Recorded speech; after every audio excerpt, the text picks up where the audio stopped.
जगायला काय लागतं दाराला जायनो.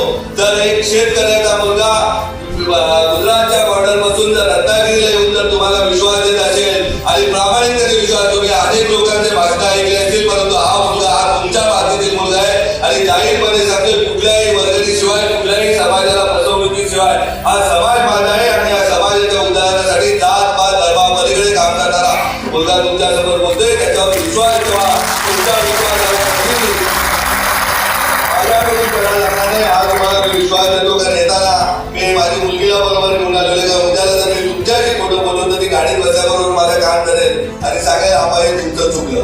आज जर रत्नागिरीचा रुग्ण जर धडकोलीला येत असेल, तुम्ही जर चांगल्या प्रकारे साथ दिली तर येत्या 5 वर्षामध्ये इथे आपण एक 200 बेडेड रुग्णालय करू की त्या रुग्णालयामध्ये चांगल्या प्रकारची व्यवस्था होईल. आपल्या कुठल्याही समाज बांधवाला इथनं 100-150 किलोमीटर कोल्हापूरला का 300-350 किलोमीटर धडकोलीला यावं